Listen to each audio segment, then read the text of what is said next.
কি গো বৌদি, পাড়ার সবাই গোপাল দাদার বউ দেখতে বেরিয়েছে, আর তুমি কি না বাড়িতে বসে শীতল পাটি বুনছো?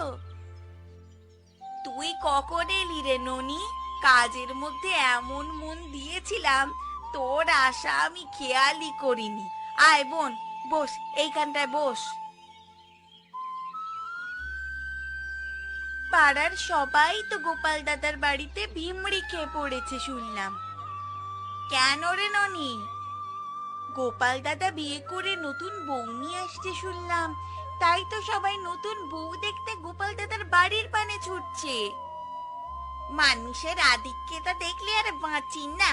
বিয়ে করে আনছে ভালো কথা, তাই বলে এমন ঘটা করে নতুন বউ দেখতে যাওয়ার কি আছে শুনি? আমিও তো নতুন বউ দেখতে যাব, পথে ভাবলাম তোমাকে সাথে করে নিয়ে যাই, তাই তো তোমায় ডাকতে চলে এলাম বৌদি। কি আছে নতুন বউয়ের মাঝে বুঝি না বাবা। কেন, দুদিন বাদে গাঁয়ের ওই কুয়োতেই তো জল নিতে আসবে, তখন তো এমনিতেই সবাই দেখতে পাবে নাকি? সেই পর্যন্ত আমরা অপেক্ষা কেন করব বৌদি? নতুন বউ আসছে যখন, তখন একবার গিয়ে দেখে তো আসি তার সাজগোজ কেমন। বুঝতে পেরেছি, তুই আমাকে না নিয়ে এখান থেকে নড়বি না, তাই তো? আমাকে নিয়ে যাবার ফোন দিয়ে তো এসেছিস এখানে। তা নতুন বউ কি এখনো বাড়িতে এসেছে?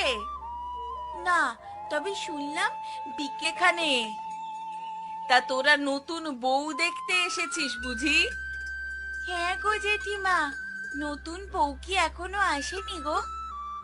না রে ননি, গোপাল তো বলেছিল বিকেল নাগাদ বউ নিয়ে চলে আসবে, তা এখনো এলো না কেন কে জানে। আর এদিকে ননি আমাকে পাগল করে দিয়েছে নতুন বউ দেখতে আসার জন্য। দেখলি তো ননি, এখনো বউই আসেনি।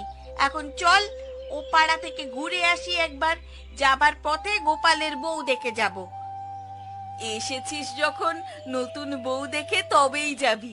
আমার সাথে একটু কাজে হাত লাগাতো তোরা। আয় আমার সাথে, উঠোনে একটু আলপনা এঁকে দে। এসে দাঁড়াতে পারলাম না, অমনি কাজের হুকুম দিয়ে ফেললো। এসেও তো মহা ঝামেলায় পড়লাম বাবা। কি রে ননি, কাজের কথা শুনে তোর মুখটা অমন বায়ুশূন্য বেলুনের মতো চুপসে গেল কেন রে? কই চুপসে গেছে, কি যে বলো না বৌদি। তুই যে কামচোরা সেটা তোর মুখ দেখলেই বোঝা যায় রে ননি। আর তোর ব্যাপারে আমার থেকে ভালো তো আর কেউ জানেই না। নে, এবার গল্প রেখে আমাকে একটু সাহায্য করতো তোরা। এক্ষুনি নতুন বউ এলো বলে আচার অনুষ্ঠানও তো আবার করতে হবে নতুন বউ এলে।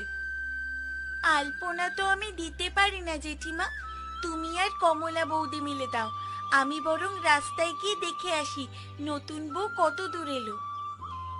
না না, তা হচ্ছে না, তা হচ্ছে না। আমরা আলপনা দেব, আর তুই চালের গুঁড়ো ভালো মতো জলের সাথে মিশিয়ে রং বানিয়ে দিবি আমাদের। হ্যাঁ হ্যাঁ, কমলা একদম ঠিক বলেছে। নে, এবার শুরু কর দেখি মা ননি। বৌদিকে নিয়ে এসে তো মহা ঝামেলায় পড়লাম। নিজে তো কাজে ফেসেছে, আমাকেও ফাঁসিয়েছে। এত আকাশ কুসুম ভেবে আর লাভ নেই রে ননি, তুই ফেঁসে গেছিস। নে, এবার শুরু কর, তুই রং বানিয়ে দে, আর আমরা আলপনা দেওয়া শুরু করি। কি রে ননি, ধান দুব্বো সব এনেছিস তো? হ্যাঁ গো কাকিমা, সবই এনেছি। এসব না আনলে কি আর আচার অনুষ্ঠান পালন হবে নাকি? কিন্তু তোমার নতুন বউই তো এখনো এলো না জেঠিমা। বেলা গড়িয়ে যে সন্ধে হতে চললো, তাদের তো কোনো খোঁজই নেই দেখছি। কই রে দিদি, কোথায় গেলি? দেখ, ভাগ্নি আর নতুন বউকে নিয়ে চলে এসেছি আমরা। এই তাড়াতাড়ি নতুন বউকে বরণ করে ঘরে তোল। আসতে এত দেরি লাগিয়ে দিলি কেন রে কানু? আমরা সেই কখন থেকে অপেক্ষা করছি। সন্ধে হয়ে যাচ্ছে এখন, তাড়াতাড়ি বরণ করে নতুন বউকে ঘরে তুলতে হবে যে। আর এসো না নতুন বউ, ওইখানে দাঁড়াও। আগে আচার নিয়ম যা আছে সব শেষ করি, তারপর ভিতরে প্রবেশ করবে, কেমন? ও মা, নতুন বউয়ের মুখখানা তো ভারী সুন্দর দেখতে। তাড়াতাড়ি বরণ করো জেঠিমা, নতুন বউকে আমি ঘরে নিয়ে যাই। আজ থেকে এটা তোমার নিজের বাড়ি, এখন থেকে আমি তোমার মা। বাড়িতে এক মাকে রেখে এসেছি, এখানে এসে আরেক মা পেলাম, আর কি চাই আমার।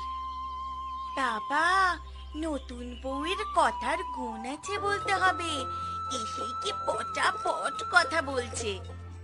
পাকা পাকা কথা বলার বেলায় তুইও তো কম যাস না রে ননি। আমার বউটা আসতে না আসতেই পিছনে লেগে গেলি।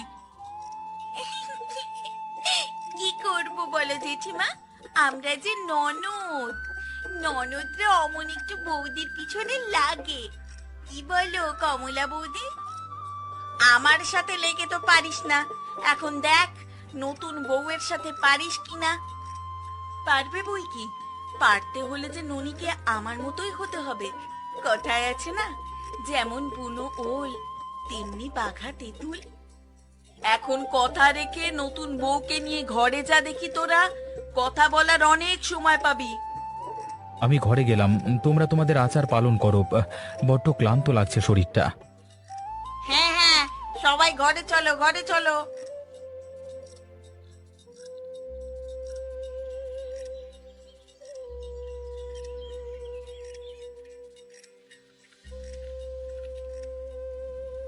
এ কি বৌমা, তুমি সাত সকালে রান্নাঘরে কেন? আপনারা ঘুমাচ্ছেন, আমি ভাবলাম সকালের জল খাবারটা বানিয়ে ফেলি এই সুযোগে। তোমাকে কে বলেছে মা জল খাবার বানাতে? তুমি হলে কি নতুন বউ, দুদিন বিশ্রাম নাও, তারপরে না হয় কাজ করো।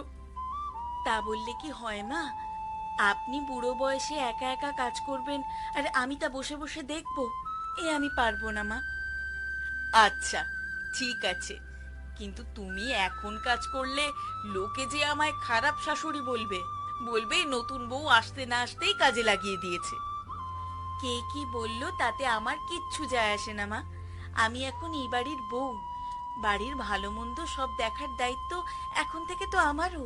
লোকের কথা ভেবে চললে তো কিছুই করতে পারবো না মা। আমি কি তোমাকে কোনো সাহায্য করব বৌমা? না না মা, আমি সব একাই করতে পারবো। নিজের বাবার বাড়িতেও আমি সব একাই করতাম, মাকে তো কিচ্ছুটি করতে দিতাম না। কি লক্ষ্মী বউ পেয়েছি আমি, না জানি কোন জন্মের পুণ্যের ফল আমার, যে তোমার মতো এমন বউ পেয়েছি ভাগ্য করে। বাড়ির বউ আমি, আপনাদের যত্ন আত্মীর দিকটা তো আমাকেই দেখতে হবে মা, বলুন। আরে আজকে দেখছি নতুন বউ রান্না করছে, হ্যাঁ? তা কি রান্না হচ্ছে শুনি? ওই তো কড়াইশুটির কচুরি আর চানা মশলা। সকালবেলা জল খাবারে ভাবলাম আপাতত এগুলোই বানাই। বাহ, বেশ ভালো করেছো গিন্নি, এগুলো তো আমার খুব পছন্দের খাবার। দেখেছিস দিদি, নতুন বউ এসেই কেমন সবার মন জয় করে ফেলেছে, হ্যাঁ? হ্যাঁ হ্যাঁ, সে তো দেখতেই পাচ্ছি। এখন তোরা খেতে বসে পড়। আপনিও সবার সাথে খেতে বসে পড়ুন মা, আপনাদের খাইয়ে দিয়ে তবে আমি খাবো। বেশ বেশ। তুমি দেখেছো বৌদি, গোপাল দাদার বউ সেদিন কেমন মুখে মুখে উত্তর দিল আমাদেরকে।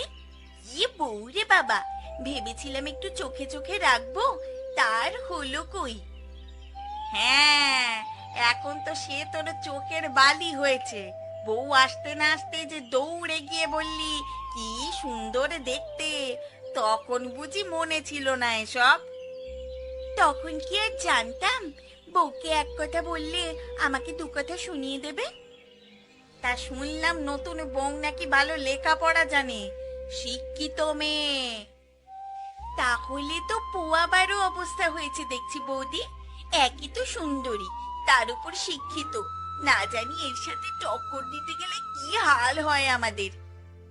সারা গ্রামের লোকের নিন্দে না করে এবার নিজের দিকে একটু খেয়াল দে ননি, বিয়ের বয়স হয়ে যাচ্ছে, দুদিন বাদে শ্বশুর বাড়ি যাবি, সেই নিয়ে চিন্তা কর। বাবা, কার মুখে কি শুনছি আমি? আমাকে তো নিজের শাগরেদ বানালে, আবার এখন আমার ঘরে দোষ। কিন্তু তোর মতো এত মুখ খোরা না আমি, আমি কথা কম বলে কাজ বেশি করি, আর তুই তো শুধু পটর পটর করতেই থাকিস একবার শুরু করলে। হ্যাঁ হ্যাঁ, দেখি তো লোকের বাড়ির আলপনার কাজ তুমি কত ভালো পারো গো বৌদি। খোঁচা দিস না ননি, তোর জন্যই তো বউ দেখতে গিয়ে আমি রমা জেঠিমার কাছে ফেঁসে গেলাম। তবে যাই বলিস, জয়া কিন্তু কাজের আছে। শুনেছি এসেই নাকি পরের দিন সবাইকে জল খাবার বানিয়ে খাইয়েছে। শুধু কি তাই, বাড়ির একটা কাজও জেঠিমাকে করতে দেয় না। বাড়ির সব কাজ নাকি একা হাতেই করে। নিশ্চয়ই কোনো ভিখারি ঘরের মেয়ে হবে।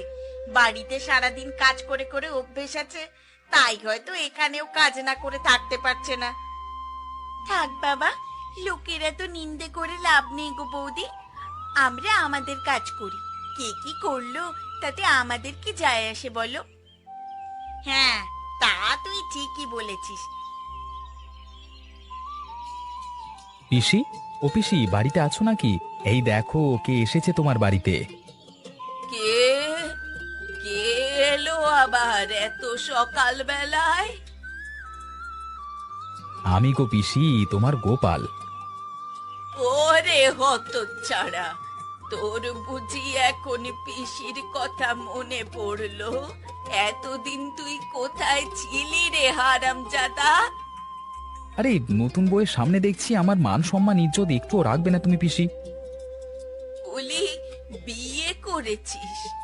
একবার ওই বুড়ি পিসিটাকে বলেছিস নাকি? মনে করেছিস নাকি আমার কথা? তবে এখন কেন এলি রে? আপনি রাগ করবেন না পিসি, আমার বাবা গরিব মানুষ, সেই জন্য ঘটা করে আমার বাবা বিয়ের আয়োজন করেনি বলেই কাউকে সেভাবে বলেনি ওরা। এখন দেখো নতুন বউকে নিয়ে সবার আগে আমি তোমার কাছে চলে এলাম পিসি, আর তুমি কিনা আমাকে ভুল বুঝছো।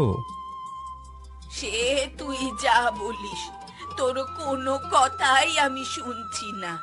নতুন বউ এনেছিস ভালো কথা, আমার মেয়েকে আমার কাছে রেখে তুই বিদে হ এখান থেকে। সে কি কথা পিসি, আমরা তো আরো তোমাকে নিতে এলাম গো। আমাকে আবার কোথায় নিবি তোরা? আপনাকে আমাদের সাথে আমাদের বাড়িতে নিয়ে যেতে এসেছি পিসি। আপনি কিছুদিন আমাদের ওখানেই থাকবেন। আর তাছাড়া আমি তো কালই চলে যাচ্ছি শহরে পিসি, আমার দপ্তরের ছুটি যে শেষ হয়ে গেছে, আর এই 2 মাস তো শুনছি মাইনে পাবো না। মাইনে না পেলে নিজে চলবি কিভাবে তাহলে? আমি তো নিজের চলবার কথা ভাবছি না পিসি, আমি ভাবছি আমার পরিবার চালানোর কথা, কি যে করি। ওসব নিয়ে তুমি এত ভেবো না, আমরা ঠিক কিছু একটা করে নেব। এখন চলুন পিসি, আমাদের সাথে চলুন। দাঁড়া বাচ্চা তোরা, আমি ঘর থেকে আমার জামা কাপড়ের পুটুলিটা নিয়ে আসি। আমি আসি মা, তোমরা সবাই সাবধানে থেকো কেমন। তুইও সাবধানে থাকিস বাবা। আসি গো গিন্নি, পিসি তুমি সবাইকে দেখে রাখবে কেমন। হ্যাঁ রে বাবা, ও নিয়ে তোকে একদম চিন্তা করতে হবে না, আমরা সবাই একসাথেই থাকবো। আমি তো 2 মাস হয়তো টাকা পাঠাতে পারবো না, একটু কষ্ট করে চলতে হবে যে তোমাদের। সে আমরা চলতে পারবো, ওসব নিয়ে তুমি ভেবো না এত। আর তাছাড়া গ্রামে একবেলা শাক তুলেও দুবেলা খাওয়া যাবে। ঠিক আছে, আমি তাহলে আসি। হ্যাঁ, সাবধানে যাস বাবা, আর নিজের প্রতি খেয়াল রাখিস। বলে তো দিলাম আমরা কোনো মতে এই 2 মাস কাটিয়ে দেব, কিন্তু কিভাবে দেব সেটাই তো বুঝতে পারছি না। আপনি চিন্তা করবেন না মা, দেখবেন ঠিক একটা না একটা উপায় বের হবে। আমি আসার সময় আমার পুটুলিতে কিছু লাউয়ের বীজ এনেছি রে। এই বীজ যে সে বীজ নয়, ফলন যেমন ভালো তেমনি তাড়াতাড়ি খাবার উপযোগী হয়। কিন্তু লাউ খেয়ে আর কদিন কাটবে গো দিদি? ঘরে নতুন একটা বউ এলো, আর এখনই এই বিপদ আপদ আসতে হলো। মা, আপনি শুধু শুধুই ব্যস্ত হচ্ছেন, আমরা চাষা ঘরের মেয়ে। খগেন, যা গরম পড়েছে আর তো পারা যাচ্ছে না, কি করা যায় তুমি যদি। একটা বুদ্ধি আছে বাবু, তবে বর্ষাকাল আসবার আগে সেটা করতে হবে। আরে হ্যাঁ, অবশ্যই করব। এবারে তুমি শুধু বুদ্ধিটা তো দাও। এই বলছিলাম যে ওই গোপালের বাড়ির পাশে যে বনটা আছে ওটা কার জায়গা যেন? ওটা তো নীলিমার জায়গা, তবে তুমি যদি বলো ওটা আমাদের হয়ে যাবে, কোনো অসুবিধা নেই। এই গ্রামের যে কোনো জায়গায় আমাদের, আরে জায়গা চাইলেই আমাদের হয়ে যেতে পারে। এই তবে ওই জায়গাটাকে আমাদের জায়গা বানিয়ে দিন। হ্যাঁ, তার কারণ হচ্ছে পুরো গ্রামের মধ্যে একমাত্র ওই জায়গাটাতেই সব থেকে বেশি ছায়া। বেশ, তারপর কি করা যাবে? কিছু না, ওই জায়গাটা দখল করে একটা বেশ ভালো করে কচু পাতার ঘর বানানো যাবে, আর গরম পড়লে সেই ঘরটা ব্যবহার করা যাবে। ঠিক বলেছো তুমি। এটা দিয়ে আমার আরো একটা উদ্দেশ্য সফল হয়ে যাবে। অনেক দিন ধরে ওই বোকা নীলিমার জমি আমি হরপ করবার চক্রান্ত করছি। এর মাধ্যমে আমার অনেক দিনের স্বপ্নটা পূরণ হবে। তাহলে আর বেশি দেরি করে লাভ নেই, সেটাই করে ফেলা যাক বাবু। ঠিক আছে খগেন, তুমি যখন বলেছো তখন সেটাই করা যাবে। তুমি বাকি জোগাড় করো, আমি এদিকে জমির একটা ভুয়ো কাগজ বানিয়ে ফেলি। হ্যাঁ বাবু, ঠিক আছে। ওই নীলিমা যদি বাধাও দিতে আসে তখন আরো কিছু করতে পারবে না। হ্যাঁ, আমাদের সাথে পেরে উঠবার ক্ষমতা আছে নাকি ওই মেয়ে ছেলের? হ্যাঁ রিমা নাকি আমাকে দিয়েছে। হয়েছে, আর গল্প বানাতে হবে না। আমি সব বুঝতে পেরেছি মা। মা, তোমার জন্য এমনিতে আমার মান সম্মান অনেক চলে গেছে। আমি অনেক সহ্য করেছি। তুমি বাড়ি থেকে বেরিয়ে যাও। এ তুই কি বলছিস বাবা? আমি কোথায় যাব? আমি জানি না, তোমার যখন আমার এখানে থাকতে এত কষ্ট হয়, শাড়ি কাপড়ের অভাব হয়, থাকতে কষ্ট হয়, তাহলে যেখানে সবকিছু পাবে তুমি সেখানেই চলে যাও। যাও তুমি। আমার একটা কথা শোন বাবা, আমাকে এভাবে বের করে দিস না। আমি আমি কোনো কথা শুনতে চাই না, তুমি বেরিয়ে যাও।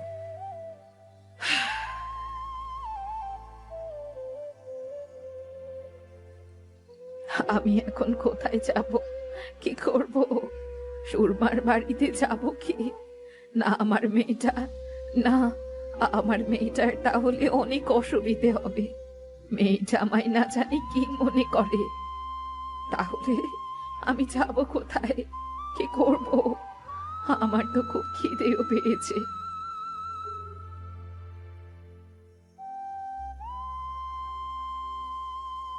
আরে, এগুলো তো মিষ্টি আলুর গাছ। চাই দেখি তো মিষ্টি আলু পাওয়া যায় কিনা।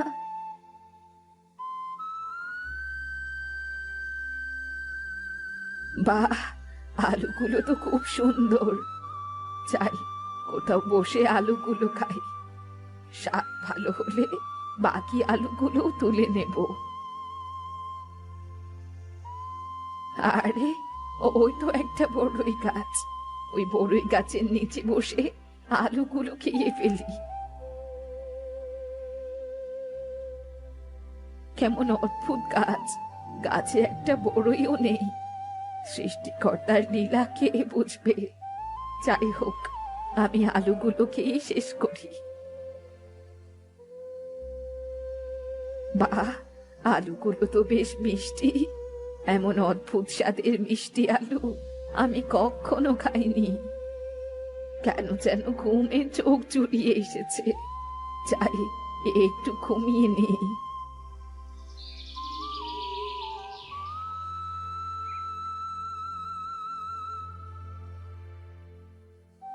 এ কি, এটা কি পড়লো আমার মুখের ওপর? কি এটা? আরে, এ তো দেখছি একটা বড়ই। এখানে বড়ই কোথা থেকে এলো? আরে, গাছটা দেখছি বড়ইয়ে ভরে গেছে। রাতারাতি হলো কি করে এটা? দেখি তো, দেখি তো বড়ইটা খেয়ে, এটার স্বাদ কেমন? এত মিষ্টি আর মজার স্বাদের বড়ই আমি যে কখনো খাইনি। কিন্তু এমন মজার স্বাদের মিষ্টি বড়ই এ গাছে হলো কিভাবে? তাহলে কি, তাহলে কি সেই মিষ্টি আলুর খোসাগুলো এই গাছের নিচে ফেলায় এত সুন্দর বড়ই জন্মালো? সৃষ্টিকর্তার কি চমৎকার লীলা খেলা! আমি এখন থেকে এখানেই থাকবো। এই বড়ই গাছটার কলম করে বড়ই চাষ করব। পুকুর পাড়ে মিষ্টি আলুর গাছ আরো আছে। সেই আলুগুলো থেকে আরো মিষ্টি আলুর গাছ গজানোর ব্যবস্থা করতে হবে, যাতে বড়ই গাছগুলোর সারের কোনো অভাব না হয়। সৃষ্টিকর্তা আমাকে একটা সুযোগ দিয়েছেন, আমি এই মিষ্টি বড়ই বিক্রি করেই স্বাবলম্বী হব।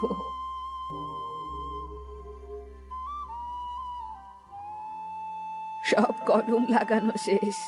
বাহ, দেখতে তো খুব সুন্দর লাগছে। এবার গাছগুলোতে সময় মতো বড়ই ধরার পালা। এই জায়গার নাম আমি দিলাম বুড়ির মিষ্টি বড়ই বাগান। বুড়িমা, তোমার বড়ইয়ের যে স্বাদ, সবাই শুধু এই বড়ইগুলোই কিনতে চায়। এই নাও কালকের বড়ই বিক্রির টাকা। আগামীকাল আমার আরো বড়ই লাগবে কিন্তু। হ্যাঁ হ্যাঁ, তুমি নিয়ে যাও বাবা। আচ্ছা বুড়িমা, আমি আসি তাহলে এখন। আচ্ছা বাবা, ঠিক আছে।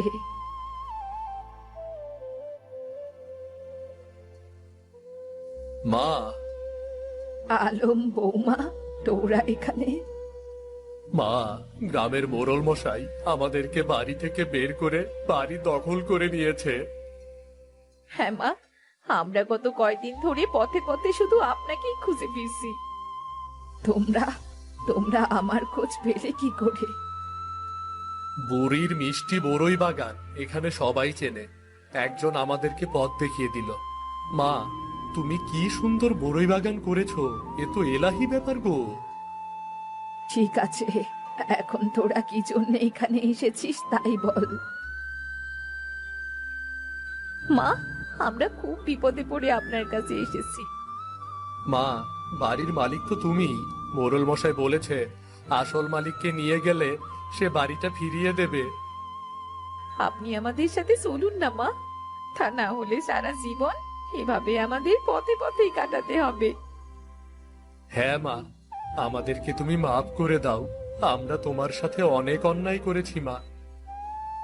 আপনি আমাদের মাফ করে দিন মা, আমি আপনার সাথে অনেক খারাপ ব্যবহার করেছি।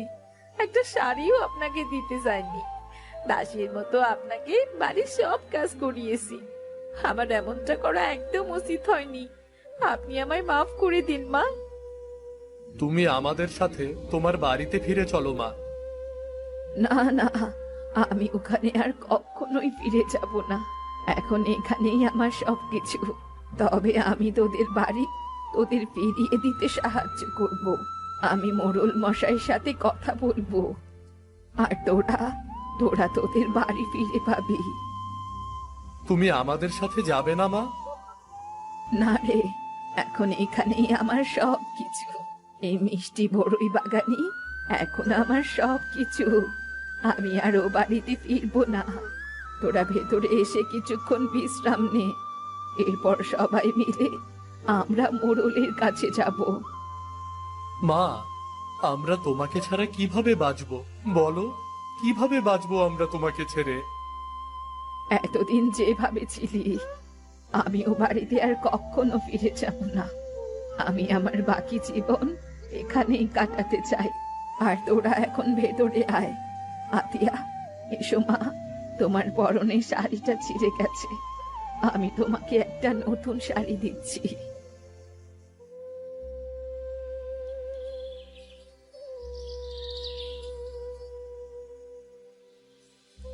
এ কি কি হচ্ছে এসব? আরে বেনু, ঘুম থেকে উঠেছিস? আয় এদিকে আয়, আগুনের পাশে বসে পিঠা খাবি।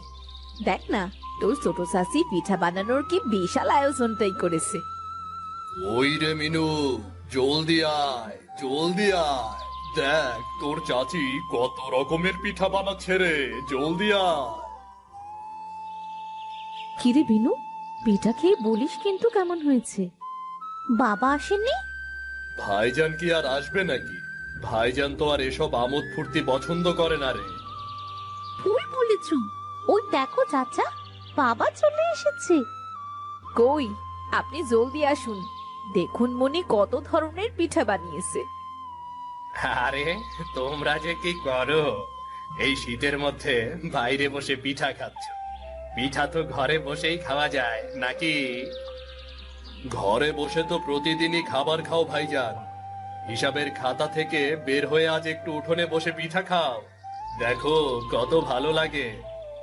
আরে বাবা, তুই তোর আমোদ ফুর্তির খাতা থেকে বের হ এবার। এবার যে দোকানে কত লোকসান হলো সেই খেয়াল কি তোর আছে নাকি রে? আহ, কি শুরু করলেন আপনি? বসুন না।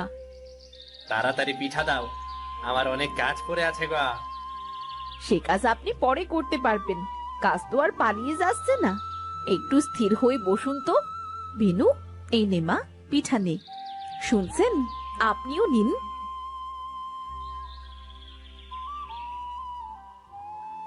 আরে, এটা তো চিতই পিঠা, কিন্তু স্বাদে ঝাল আর নানান রকম সবজি দেয়া। চাচি, এটা তোমার নতুন আবিষ্কার নাকি? হ্যাঁ রে, সবসময় তো একভাবেই চিতই বানাই। আজ একটু ভাবলাম এভাবে চেষ্টা করে দেখি না কেমন হয়। খুব মজা হয়েছে চাচি, আরেকটা নেব? নে রে মা, তোর যে কয়টা ভালো লাগে তুই খা, পেট ভরে খা। তবে আমার কাছে কিন্তু দুধ চিতইটাই বেশি ভালো লাগে রে। নতুন নতুন স্বাদের পিঠা বানাচ্ছে মনি, কোথায় প্রশংসা করবি, তা না দুধ চিতই নিয়ে পড়ে আছিস তুই। আমার কাছে মনির সব রান্নাই বেশ ভালো লাগে। সত্যি মনি, তোমার মতন রান্না এমন পারদর্শী আমি খুব কমই দেখেছি। ঠিকই বলেছ, তবে মনির বানানো শীতের পিঠার কোনো জবাব নেই। আরে আমি কি আর ওর রান্না খারাপ বলছি নাকি? আমারও তো বেশ ভালো লাগে মনির বানানো শীতের পিঠা। আসলে আমার শীতকালটাই বেশ ভালো লাগে। কেন চাচা, শীতকাল ভালো লাগানো? এই যে দেখো, শীতকালে কত ধরনের পিঠা করা হয়। এরপর খেজুরের রস পাওয়া যায়, নানা রকম সবজি পাওয়া যায়। কেমন জানি ফুর্তি ফুর্তি মনে হয়। আমোদ ফুর্তি তো জীবন। আমাদের মনির কিন্তু আমোদ ফুর্তি করতে পারলেই খুশি হয়। জীবনে আমোদ, আমি আমার প্রিয় ফল বড়ই খেতে পারি, কিন্তু আমাদের বড়ই গাছটা দেখো ভাবি, ফুলে ফুলে ছেয়ে গেছে, কিন্তু এখনো বড়ই কেন ধরেনি সেটাই বুঝতে পারছি না। তাই তো আমিও কত অপেক্ষা করে আছি বড়ই খাওয়ার জন্য। আর ওই গাছটার বড়ই কিন্তু বেশ খেতে, কিন্তু এখনো বড়ই কেন ধরেনি কে জানে। হয়তো কোনো কারণে বড়ই ধরতে দেরি হচ্ছে, তবে একদিন তো ঠিকই ধরবে। রোকেয়া, ওকে বলে দাও এই গাছ আমার, এই গাছের দিকে যেন ও হাত না বাড়ায়।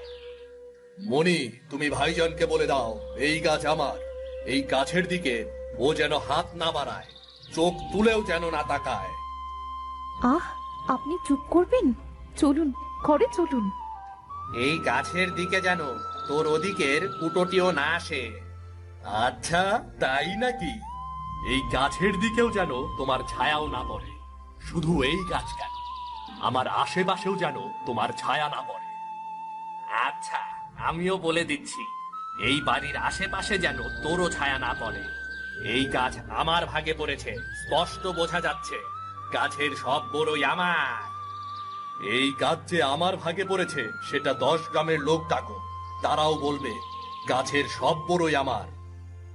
ছি, কি শুরু করলেন আপনি? এখনো তো বড়ই ধরেননি গাছে। চলুন তো, ঘরে চলুন। আপনি বা কি শুরু করলেন বলুন তো? আপনি না বড়, গাছে তো একটা বড়ইও ধরেনি এখনো। আপনি বাচ্চাদের মতো লাফঝাপ শুরু করছেন কেন? চলুন, ঘরে চলুন।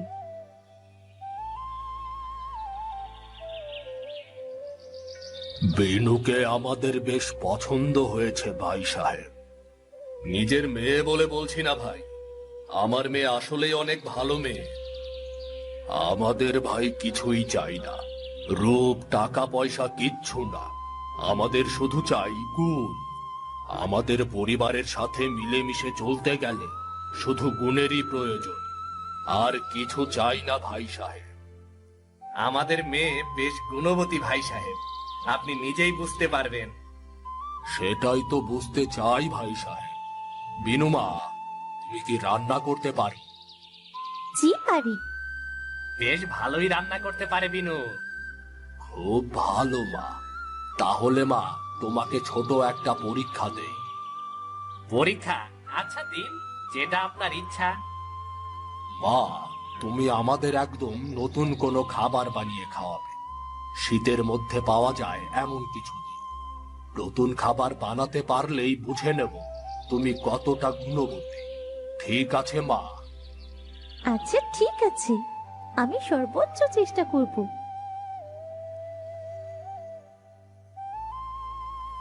নতুন খাবার?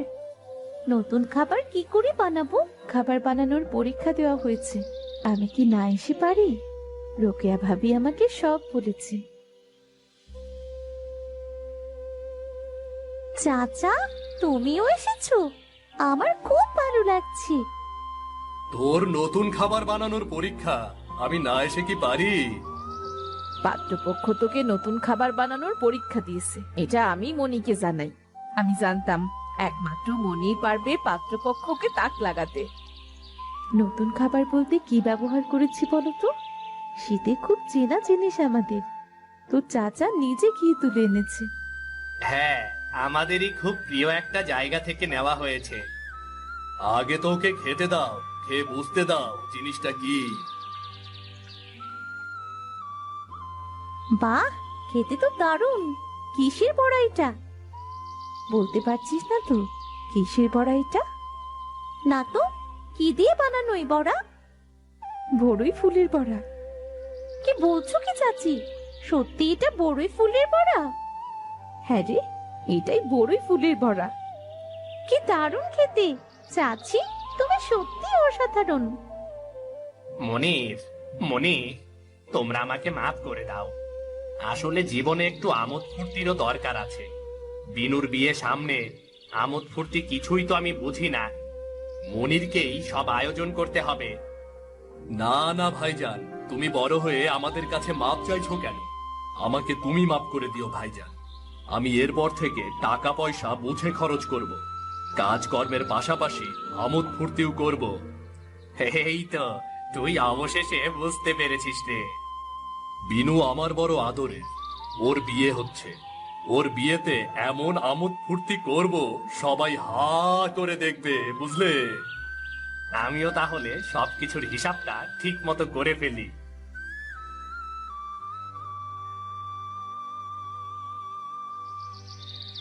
বাবা, চাচা, মা, কোথায় গেলে তোমরা?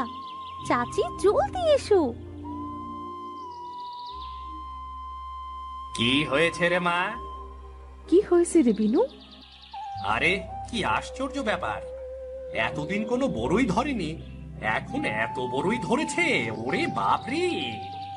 হ্যাঁ, কি তাজ্জব ব্যাপার। ভাইজান, চলো একসাথে বড়ই পেরে খাই। হ্যাঁ হ্যাঁ, তাই চল রে।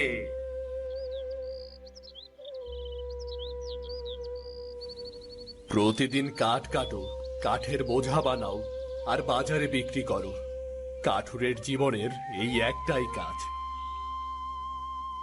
কিরে ছোট পাখি, আমার ওপরে রাগ? তোরা যে গাছে বাসা বাঁধিস সে গাছ আমি কেটে ফেলি, কিন্তু কি করব বল? ওই গাছ না কাটলে যে আমার খাবার জুটবে না।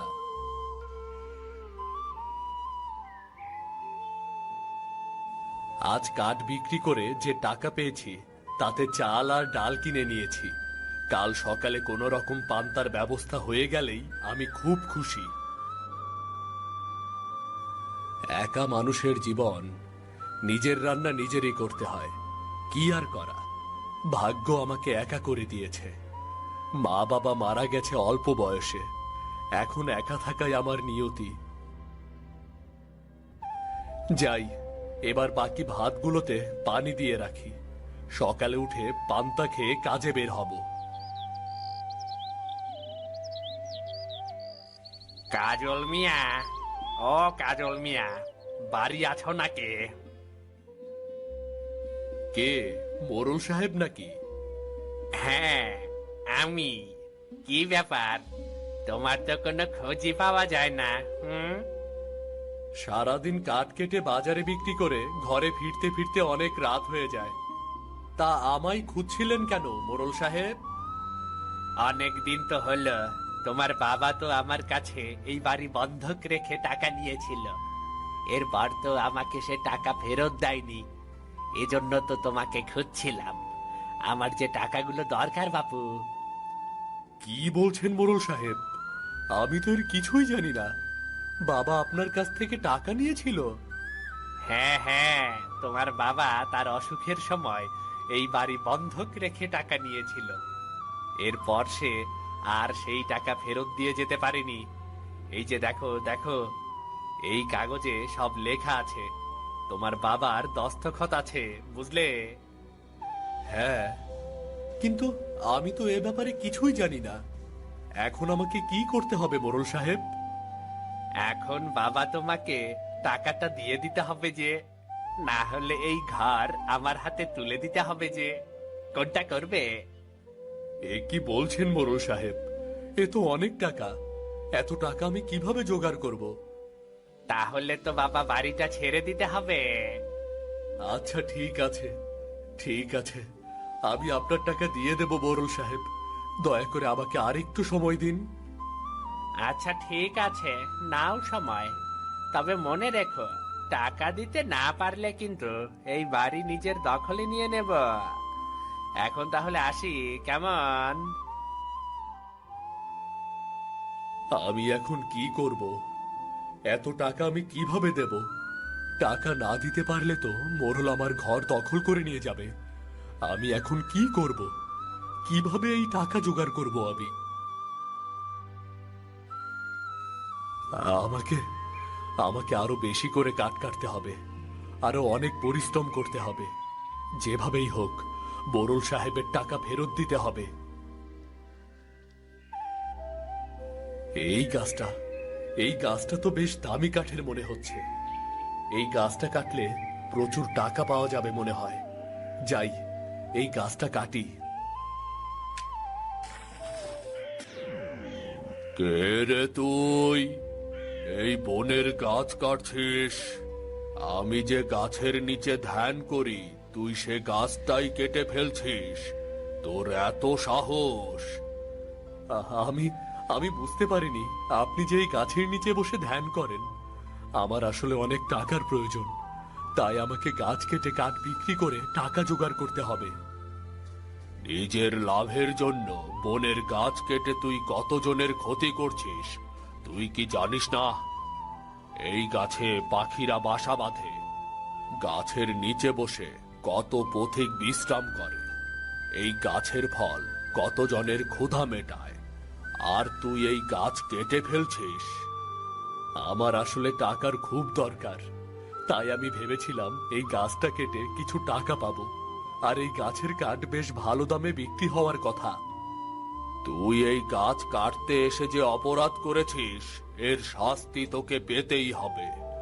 আমার ধ্যান করার একমাত্র জায়গাটা তুই নষ্ট করেছিস, এর শাস্তি তোকে পেতেই হবে। আপনি এই গাছের নিচে বসে ধ্যান করেন? আমি আগে বুঝতে পারলে এই গাছটা কাটতাম না। কিন্তু অন্য গাছগুলো তো কাটছিস তুই। তুই এই প্রকৃতির জন্য কত ক্ষতি করছিস তুই একবার ভেবেছিস? তোকে এর শাস্তি পেতে হবে। এই গাছগুলো যেমন চুপ করে থাকে, তাদের কেউ কষ্ট দিলেও তারা বলতে পারে না, তুইও তাদের মতো চুপ হয়ে যাবি। চুপ হয়ে যাবি তুই এই গাছগুলোর মতোই। না না, দয়া করুন, দয়া করে আমাকে ছেড়ে দিন, আমাকে ছেড়ে দিন দয়া করে। তোকে আমি অভিশাপ দিচ্ছি, তুই আর কথা বলতে পারবি না। তুই বোবা হয়ে যাবি, বোবা। কথা বলার শক্তি হারিয়ে ফেলবি। তুই আর কোনো গাছও কাটতে পারবি না।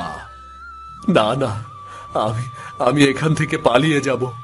আমাকে আপনার কোনো অভিশাপ ছুঁতে পারবে না। আহ আহ আহ আহ আহ আহ আহ। আমার অভিশাপের হাত থেকে কোনো মুক্তি নেই রে পাগলা। না না না, আমাকে আমাকে তবে সব কষ্টের পরই কষ্ট থেকে নিস্তারের সময় আসে। তুইও এর হাত থেকে নিস্তার পাবি। এখান থেকে আরো সামনে গেলে তুই একটা হ্রদ পাবি। সেই হ্রদের কাছে তুই একটা ছাতিম গাছ দেখতে পাবি। সেই গাছটিকে খুব যত্ন করতে হবে, গাছটির রক্ষণাবেক্ষণ করতে হবে। ঠিক যেমন রক্ষা করতে হয় নিজের জীবন সঙ্গিনীকে, সেভাবেই রক্ষা করতে হবে।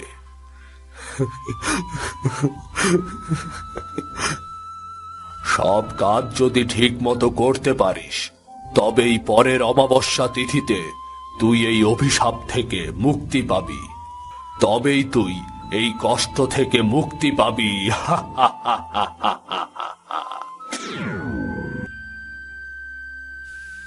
আমি আমি এখানে এলাম কি করে? কখন এলাম? জায়গাটা দেখে তো মনে হচ্ছে সন্ন্যাসী এই জায়গাটার কথাই বলেছিল। আর এটাই তো মনে হচ্ছে সেই ছাতিম গাছ। তোদের শান্তিতে থাকার কত জায়গা আমি কেড়ে নিয়েছি, গাছ কেটে তোদের কত ক্ষতি করেছি। তোরা গাছের ডালে বসে মিষ্টি সুরে ডাকতিস, আমি সেই জায়গা নিজের হাতে ধ্বংস করেছি। আমাকে তোরা ক্ষমা করিস। তুমি সেই পথ, আমার অভিশাপের থেকে মুক্তির পথ। তোমাকে যত্ন করলে মিলবে আমার মুক্তি। তোমার গোড়ায় তো পানি দিতে হবে।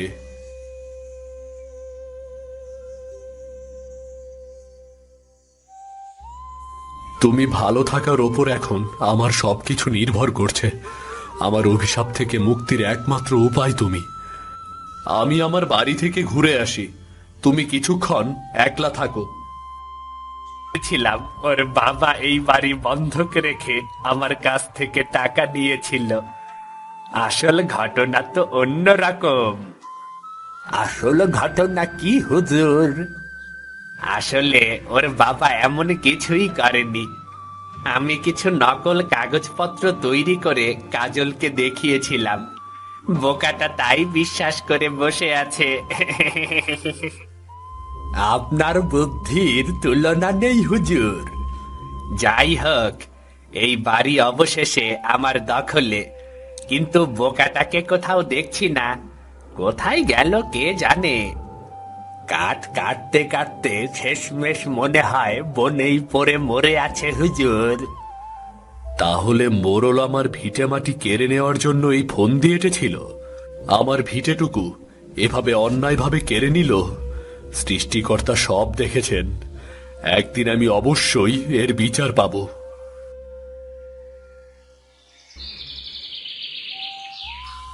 ঘর তো বানানো হলো, যাই এবার খাওয়ার জন্য কিছু ফল পেড়ে আনি।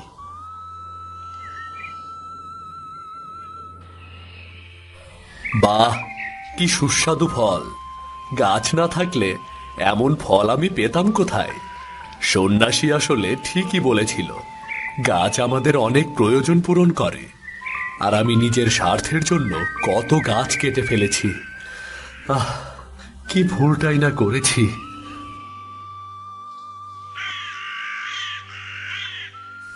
বাহ, এখান থেকে তো চারপাশের দৃশ্য খুব সুন্দর লাগে। মনে হয় চারপাশে সবুজের এক সমুদ্র। আহ, চোখ যেন জুড়িয়ে যায়। আরে, ওরা কারা? দেখে তো মনে হচ্ছে এরা কাঠুরে ছাতিম গাছটা কাটতে এসেছে। মোরল সাহেব তো বেশ কয়েকটা গাছ কাইটা নিতে কইছিল। এই গাছটাই কাটতে কইছিল কি? হরে, মোরল সাহেব বলেছিল তার ছাতিম গাছের কাঠটাই চাই। চল তাইলে এই গাছটাই কাইটে নেই। আরে সত্যিই তো, এরা তো কাঠুরে, তাও আবার মোরল পাঠিয়েছে গাছ কাটার জন্য। এদেরকে তো কিছুতেই এই গাছ কাটতে দেওয়া যাবে না। ওই চল তাইলে গাছটা কাটা শুরু করি। আমাকে যেভাবেই হোক ওই গাছটিকে রক্ষা করতে হবে। ওরা এখনো আমাকে দেখতে পায়নি। যাই, আমি আরেকটু ওপরের ডালে গিয়ে বসি, তাহলে ওরা আমাকে আর দেখবে না। আরে, গাছটা নড়লো মনে হয়। আমারও তো তাই মনে হইল। গাছটা নড়ায় ওরা মনে হয় ভয় পেয়েছে। আমি তাহলে বেশ করে কয়েকবার গাছের ডাল ঝাঁকিয়ে ওদের ভয় দেখাই, তাহলে ওরা মনে হয় ভয় পেয়ে চলে যাবে।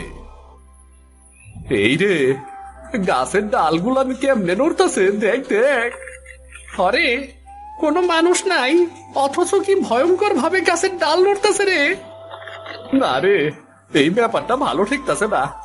ভূত পেতেরই কোনো কাজ হইব রে। ওরে বাবা রে, খায়া ফেলবো রে। ওরে বাবরে, এই জায়গায় প্রেতের আসর আছে। চল চল, পালাই পালাই। যাক, বুদ্ধি কাজে লেগেছে তাহলে। মোরলের কাঠুরেগুলোকে ভাগাতে পেরেছি। গাছটা কেটে ফেললে আমি অভিশাপ মুক্ত হতাম কি করে? এই গাছই যে আমার মুক্তির পথ। শুধু এই গাছটাই কেন, এখন থেকে আমি এই বনের কোনো গাছই কাউকে কাটতে দেব না। আমি এখন থেকে এই বনে থেকেই গাছগুলোকে রক্ষা করব। কে কে আপনি? আপনি এখানে কিভাবে এলেন? বাহ, তুমি তো এখন কথা বলতে পারছো। তোমার অবাক লাগছে না? আরে তাই তো, আমি তো আবার কথা বলতে পারছি। আমি তাহলে অভিশাপ থেকে মুক্ত হয়ে গেছি। অভিশাপ থেকে তো আমিও মুক্ত হয়েছি। আপনি আপনি অভিশাপ থেকে মুক্ত হয়েছেন মানে? ছাতিম গাছটা কোথায় দেখতে পাচ্ছো? আরে তাই তো, ছাতিম গাছটা গেল কোথায়? আমি ছাতিম গাছ রূপেছিলাম। সন্ন্যাসী আমাকে অভিশাপ দিয়ে ছাতিম গাছ বানিয়ে দিয়েছিল। আজ আমি তোমার যত্ন ও ভালোবাসায় অভিশাপ মুক্ত হয়েছি। কি বলছেন আপনি? সন্ন্যাসী আপনাকে অভিশাপ দিয়ে ছাতিম গাছ বানিয়ে দিয়েছিল? হ্যাঁ, আমি হচ্ছি রূপনগরের সওদাগর কমলরাজের মেয়ে কনকলতা। একদিন কি হয়েছে গারোয়ান? সামনে একটা ছোট গাছ আছে ছোট সাহেবা, আমাদের ঘুরে যেতে হবে। পথের মাঝে আবার এই ঝামেলা এলো কোথা থেকে? এই গাছটা আমার পথের মাঝে এলো কি করে? পথ ঘুরে যেতে কত সময় লাগবে গারোয়ান? সে যেতে যেতে প্রায় সন্ধ্যা হয়ে যাবে। কি বলছো? আমার তো দুপুরের আগেই পৌঁছানো দরকার, তা না হলে তো বিয়ের অনুষ্ঠানই শেষ হয়ে যাবে। ঘোর পথে গেলে সন্ধ্যার আগে কিছুতেই পৌঁছানো যাবে না ছোট সাহেবা। আমি বলি কি ছোট সাহেবা, চলুন চলুন আমরা বাড়ি ফিরে যাই। কি বললে তুমি? বাড়ি ফিরে যাব? এছাড়া আর তো কোনো উপায় দেখছি না। এই গাছের জন্য আজ আমি আমার সখীর বিয়ের অনুষ্ঠানে যেতে পারলাম না। গারোয়ান, কাঠুরেদের খবর দাও, এই গাছটা যেন এক্ষুনি কেটে ফেলা হয়। গাছটা কেটে ফেলতে বলবো ছোট সাহেবা?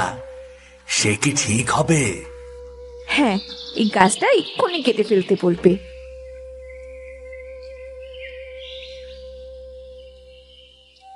ছোট সাহেবা। কি গারোয়ান, কিছু বলবে?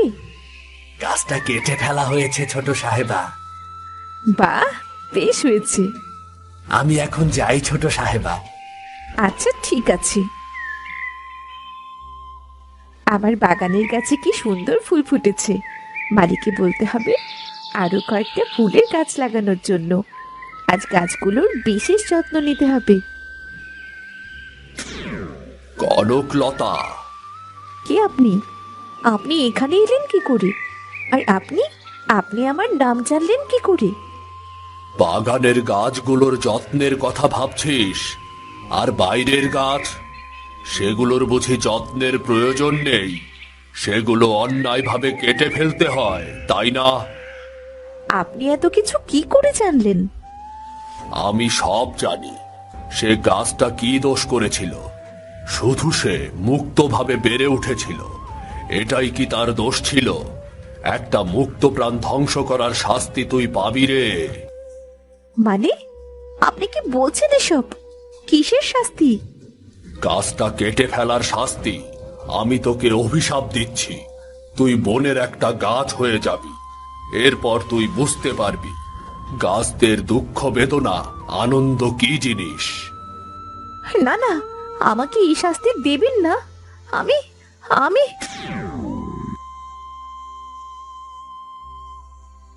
সন্ন্যাসী আমায় বলেছিল আমার অভিশাপ থেকে মুক্তির একটাই উপায় আছে। কেউ যদি আমায় আদর যত্ন করে রক্ষা করে, নিজের জীবন সঙ্গীর মতো দেখাশোনা করে, তাহলেই আমি অভিশাপ থেকে মুক্তি পাবো, আবার মানুষ হব। আজ থেকে আমরা দুজনেই অভিশাপ মুক্ত। কিন্তু সন্ন্যাসী আমাকে বলেছিলেন আমি অমাবস্যার তিথিতে অভিশাপ মুক্ত হব, কিন্তু আজ এত আগে অভিশাপ মুক্ত হওয়ার কারণ বুঝতে পারছি না। আমি তোদের ধৈর্য আর কাজ দেখে খুশি হয়েছি, তাই সময়ের আগেই তোকে অভিশাপ মুক্ত করে দিলাম। কনকলতা, এই কাজলকেই তুই তোর স্বামী রূপে গ্রহণ কর। আপনি যা বলবেন বাবা, আমি তাই করব। আর উনি আমাকে নতুন জীবন দিয়েছেন, আমাকে অভিশাপ থেকে মুক্ত করেছেন। আমার ওনাকে স্বামী রূপে গ্রহণ করতে কোনো আপত্তি নেই। আমারও ওনাকে স্ত্রী রূপে গ্রহণ করতে কোনো আপত্তি নেই। কনকলতা, যে তোকে গাছের রূপে এত আদর যত্ন করতে পারে, ভালোবাসতে পারে, সে তোকে মানবী রূপে এর চাইতেও বেশি ভালোবাসবে রে। তোরা সুখী হবি বলেই আমার বিশ্বাস রে। আমার আশীর্বাদ রইল তোদের জন্য।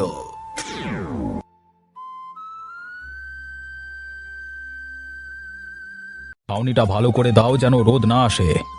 হ্যাঁ বাবু, আপনি একদম চিন্তা করবেন না, আমি কচু পাতার ঘর বানানোর সিদ্ধহস্ত আর কি। আপনি শুধু দেখে যান আমাদের হাতের কেরামতি।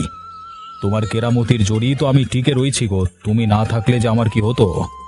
এইভাবে বলে আমাকে লজ্জা দেবেন না বাবু। এসব কি হচ্ছে? এটা আমার জমি।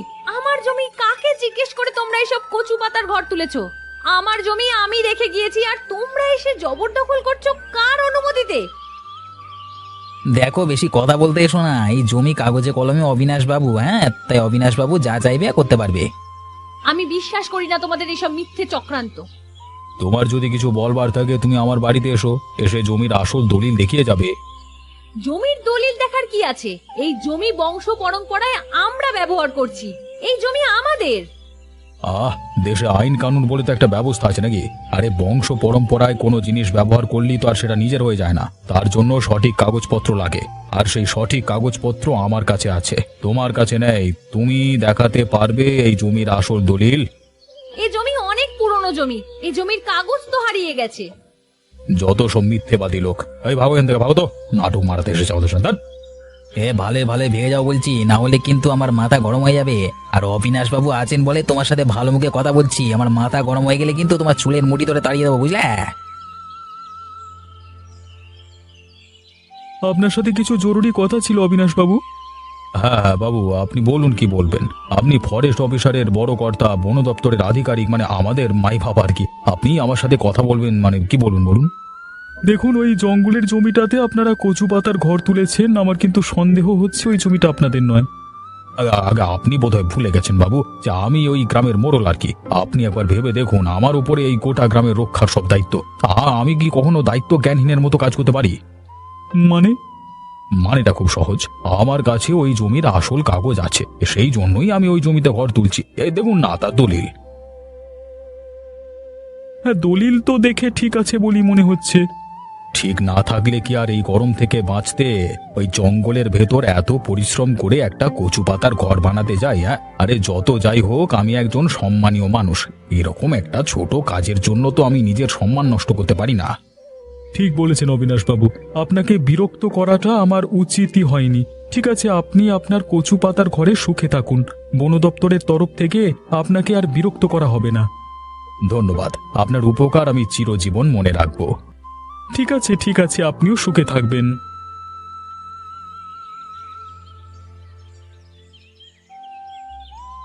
গোপাল, তোমার সাথে একটু বিশেষ কথা ছিল আমার। কি কথা বাবু? দেখো, আমি স্পষ্ট কথা বলতে ভালোবাসি। হ্যাঁ, বলুন না। আমি পরিষ্কার করেই বলছি যে তোমার বাড়ির পাশে যে জঙ্গলের জায়গাটা ছিল, সেটাকে নিয়ে আমি কচু পাতার ঘর বানিয়েছি। জমিটা এতদিন নীলিমার ব্যবহার করা হয়েছে, মানে তাই তো হয়তো জমিটার উপরে অধিকার দেখাতে চাইবে আর কি। জমিটা তো সত্যি ওর, অধিকার দেখানোটাই তো স্বাভাবিক। আরে রাখো তো তুমি, চুপ করো। চুপ করে আমার কথাগুলো মন দিয়ে শোনো। হ্যাঁ বাবু, বলুন। ওই মেয়ে ছেলেটার গ্রামে জমি প্রচুর। আমি ঠিক করেছি যে যেভাবেই হোক ওর একটা জমি হাতিয়ে নেব। যেহেতু এই জমিটা তোমার বাড়ির পাশে, তাই বন দপ্তরের তরফ থেকে যদি তোমাকে কোনো রকম জিজ্ঞাসা করা হয়, তুমি বলবে যে সেই জমিটা আমার। তবে তোমাকে এমনি এমনি কথা বলতে হবে না। আমি তোমাকে মোটা টাকা দেব। কতদিন আর তুমি ভাঙা বাড়িতে থাকবে? ভাঙা বাড়িতে থাকতে তো আমারও কষ্ট হয় বাবু, কিন্তু কি করব বলুন তো, উপায় তো আর নেই। উপায় আছে বলেই বলছি। দেখো, জমিটা ভাগ্যক্রমে তোমার বাড়ির পাশেই ছিল, তাই সুযোগটা আমি তোমাকেই দিচ্ছি। শুধু এই জমিটা নয়, বাকি অন্যান্য জমির ক্ষেত্রেও তুমি যদি আমাকে সাহায্য করো, তাহলে আমি তোমাকে মোটা টাকা দেব। তুমি শুধু মুখ বন্ধ রাখবে এবং আমাকে চুপচাপ সাহায্য করে যাবে গোপনে। ঠিক আছে বাবু, আপনি যদি আমার ঘর বাড়ি ঠিক করে দেন, আমাকে বড়লোক করে দেন, তাহলে আমি আপনার সাথে থাকতে রাজি। ঠিক আছে, তাহলে এখন থেকে তুমি আমার দলের একমাত্র অন্যতম সদস্য। চিন্তা করো না, এই কথা কেউ জানতে পারবে না। ঠিক আছে বাবু, ধন্যবাদ।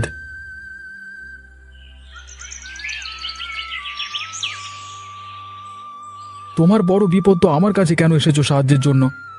আমার আর কি আছে বলো, তুমি আমার গুরুজনের মতো, তাই আমি তোমার কাছে এসেছি। তুমি কি আমার কথা শুনবে না একটু? কি হয়েছে তোমার, কিসের বিপদ শুনি? বিপদটা হচ্ছে ওই অবিনাশ বাবু আর খগেন মিলে আমার যে জমিটা তোমার বাড়ির পাশে ছিল, সেই জঙ্গলের মধ্যে জমিটায় ওরা দখল করে কচু পাতার ঘর বানিয়ে নিয়েছে।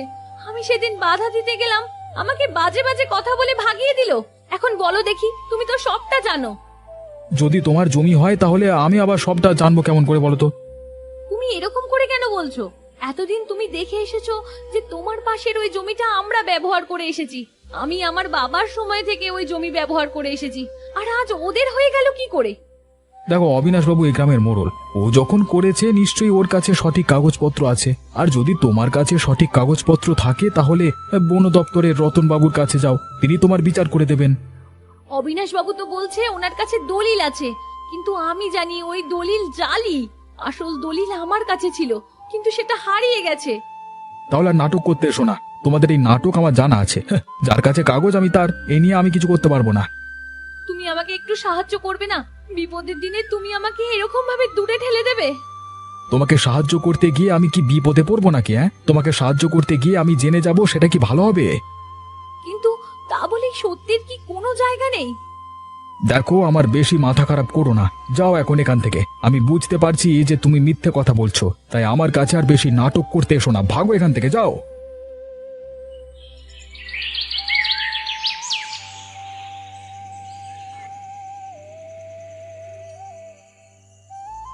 গ্রামে যে এগুলো হচ্ছে, এগুলো ঠিক হচ্ছে বলো? কেন, কোন কাজটা আবার তোমার ভুল লাগলো শুনি? চোখের সামনে ওই অসহায় মেয়ে নীলিমাটার সব জমি অবিনাশ বাবু এমন ভাবে বেআইনি ভাবে দখল করে নিল, আর তুমি তাতে সাহায্য করলে। এই কাজটা কি ঠিক হলো? তাহলে আমি কি করতাম? যেটা সত্যি সেটার পাশে দাঁড়াতে। আর সত্যিটা যে কি সেটা তুমিও ভালো করে জানো। দেখো, তোমার কাছ থেকে আমি নীতি আদর্শ শিখতে চাই না। আমার যেটা ঠিক মনে হয়েছে আমি সেটা করেছি। কিন্তু তোমার সত্যিটা যে কত বড় ভুল, সেটাতে যে একজনের জীবন শেষ হয়ে যাচ্ছে, সেদিকে তোমার খেয়াল আছে? খেয়াল করবার কি আছে? যার কাছে জমির কাগজ, জমি তার। ওই মেয়ে মানুষ যদি জমির কাগজ দেখাতে পারতো, তাহলে তো বন দপ্তর থেকেই জমি দিয়ে দিত। কিন্তু জমির দলিল ওর কাছে নেই। সরকার আইন এগুলো প্রমাণের কথা শোনে। যার কাছে প্রমাণ আছে, বিচারের ফল তার দিকেই যাবে। আর অবিনাশ বাবুর কাছে প্রমাণ আছে বলেই আমি অবিনাশ বাবুর দলে দাঁড়িয়েছি। কিন্তু তুমিও জানো ওটা অবিনাশ বাবুর ভুল। নীলিমার অসহায়তার সুযোগ নিয়ে অবিনাশ বাবু মিথ্যে দলিল বের করে চিটিংবাজি করেছে। দেখো, তুমি মেয়ে মানুষ হয়ে এত গভীর বিষয়ে মাথা লাগাতে যেও না, তোমার বুদ্ধিতে কোলাবে না। তাই সব চুপচাপ ঘুমিয়ে পড়ো। আরে আমাকে আমার কাজটা করতে দাও। জীবনে কিভাবে কিভাবে কি করব, কিভাবে সহজ করে গোছাতে হয় সেটা আমার জানা রয়েছে। তুমি থাকো তোমার চিটিংবাজি নিয়ে, তবু আমি নীলিমার দলেই থাকবো। থাকো, তবে তাতে বিশেষ কিছু লাভ হবে না, এটা স্পষ্ট বলে রাখলাম, বুঝলে?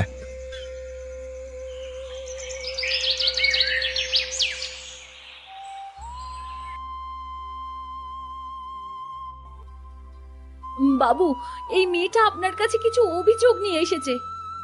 আমি বড় অসহায় বাবু, আপনি আমাকে বাঁচান। আমাকে একা পেয়ে ঠকিয়ে দিচ্ছে সবাই। আরে কারা তোমরা? এভাবে আমার অফিসে এসেছো কেন? আর আমি তোমাদের জন্য কি করতে পারি? বাবু, ওই গোপালদার বাড়ির পাশে জঙ্গলের যে জমিটা আছে, আসলে ওইটা আমার জমি। অবিনাশ বাবু মিথ্যে ভাবে ঠকিয়ে ওই জমিটা হাত করে নিচ্ছেন, আর সেই জন্য সে খগেন এবং গোপালদাকেও দলে নিয়েছে। ওই জমি যে তোমার, তার কোনো প্রমাণ আছে? হ্যাঁ, এই তো লতা দিদিকে নিয়ে এসেছি, ইনি সাক্ষী দেবেন।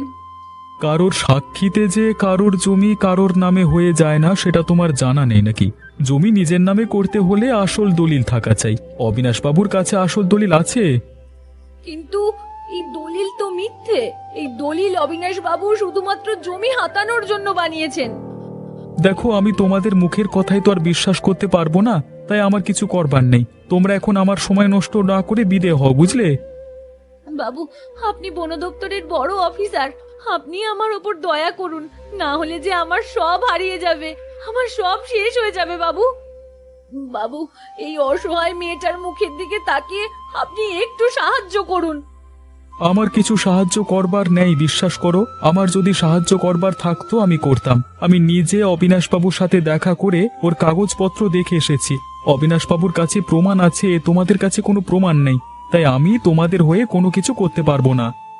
তাহলে কি কোনো উপায় নেই? তুমি যদি এক্ষুনি এখান থেকে চলে না যাও তাহলে তোমাদেরকে আমি জেলে ঢোকাবো। যাও এবার এখান থেকে যাও। আপনার দোহাই বাবু, আমি বড় অসহায়, আমাকে একটু সাহায্য করুন বাবু, আমি যে বড় অসহায়।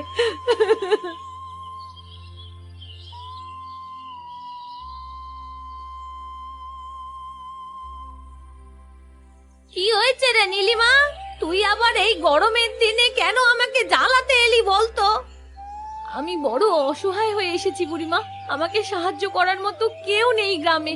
আমি সবার দরজায় দরজায় ঘুরে ঠক্কর খেয়ে তোমার কাছে এসেছি সেই সাহায্যের জন্য। তুমি যদি আমায় সাহায্য না করো, আমার সব শেষ হয়ে যাবে। কি সাহায্য দরকার তোর? বুঝতে পারছিস যে এই ভাবসা গরমে আমার প্রাণ শুকিয়ে আসছে, তার উপরে তোর আবার এই নেকা কান্না শুরু হলো। আমায় একটু সাহায্য করে দাও, আমায় একটা পথ বলে দাও, তাহলেই আমি চলে যাব। আমি জানি তুমি একমাত্র পারবে। কি বলবি? বল, তাড়াতাড়ি বল। আমার ওই যে গোপালদার বাড়ির পাশে যে জায়গাটা ছিল, সেটা অবিনাশ বাবু বেআইনি ভাবে দখল করে কচু পাতার ঘর তুলেছে। শুধু তাই নয়, ওটার একটা বেআইনি দলিলও বানিয়ে নিয়ে এখন গোপালদা এবং বন দপ্তরের রতন বাবুকেও হাত করে আমাকে ভাগিয়ে দেওয়ার চেষ্টা করছে। যদিও মিথ্যে দলিল বানায়, তাহলে তোর আসল দলিল দেখা। আমার কাছে তো দলিল নেই, সেই জন্যই তো তোমার কাছে আসা সাহায্যের জন্য। উপায়টা হচ্ছে তুই ওই পাতার ঘরের ভেতরে যা, যেখানে অবিনাশ বাবু ওই দলিলটা রেখে দিয়েছে, সেই জালি দলিলটা চুরি করে নে। তাহলে তোদের দুজনের কাছেই থাকবে না, কোন তুই দাবি করতে পারবি যে ওটা তোর জমি। ঠিক আছে, তোমার বুদ্ধি আমার খুব ভালো লেগেছে, আমি সেটাই করব।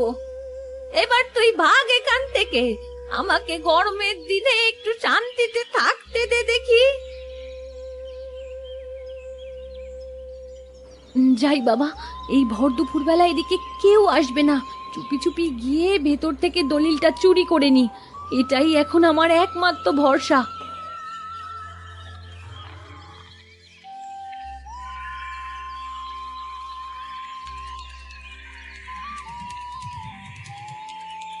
আরে গোপনে নীলিমা ঘরের ভেতর ঢুকেছে যে, ঠিক আছে আমি ওকে বাধা দেবো না, চুপচাপ বাইরে থেকে একটা কাজ করব। এখন দেখি তো ও কি করে।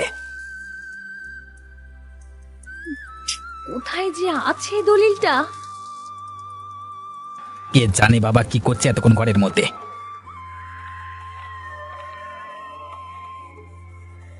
এই যে পেয়েছি, এবার দলিলটা নিয়ে আমি পালাবো।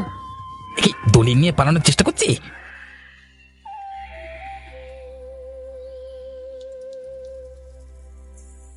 বাঁচাও, বাঁচাও! ও বাবা, এই পাতার ঘরে আগুন লেগে গেল গো, আমি পুড়ে মারা যাচ্ছি। কে কোথায় আছো? বাঁচাও, আমি মরে গেলাম, জ্বলে গেলাম, আমার উপর দয়া করো তোমরা, বাঁচাও। হলো তো, বেশি বাড়াবাড়ি করতে গিয়ে ঘরে আগুন লেগে প্রাণটা তো গেল। আমার তো দূর থেকে দেখে তোকে জ্বলে পুড়ে মরতে দেখে খুব আনন্দ হচ্ছে নীলিমা। কাউকে এরকম চোখের সামনে জ্যান্ত পুড়তে দেখলে আমার ভেতরে যে কি সুখ হয়, আহা! তার উপরে যখন দেখছি তুই মরছিস। আমি যে মরে গেলাম, আহ! কে কোথায় আছো? বাঁচাও, আমি যে মরে গেলাম। উফ, শান্তি, মালটা মরেই গেল শেষ পর্যন্ত। আমাদের পাতার ঘরটা একেবারে তৈরি করতে হবে, কিন্তু আপদ বিদে হয়েছে একেবারে। হ্যাঁ, যাই এবেলা তাড়াতাড়ি গিয়ে অবিনাশ বাবুকে সুখবরটা দিয়ে আসি।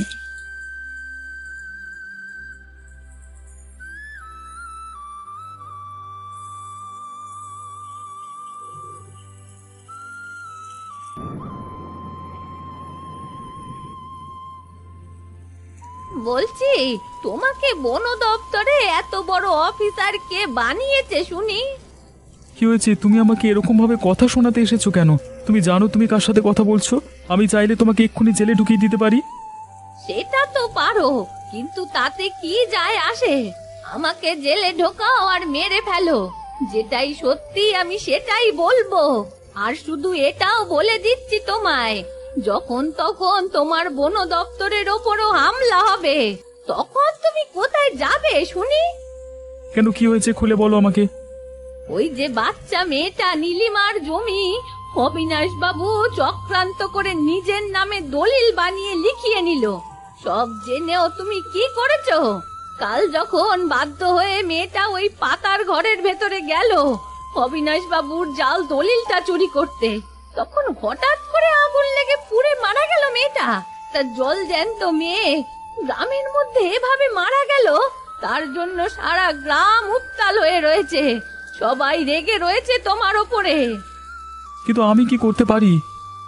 নিরপেক্ষ তদন্ত করতে পারো, আর সেই তদন্তের ফল হচ্ছে অবিনাশ বাবু এবং খগেনের শাস্তি। কিন্তু আমার হাতে যে কোনো প্রমাণ নেই। প্রমাণ আসবে। ওই খগেনকে তুলে এনে জেলে ভালো করে ডান্ডা দাও, ও সব সত্যি কথা বলে দেবে তোমাকে। তোমার কথায় আমার চোখ খুলে গেছে বুড়িমা, আমি এক্ষুনি সেই কাজটাই করব। বেশি করে নিজেকে আর আমাদের গ্রামকে পাপের হাত থেকে উদ্ধার করো।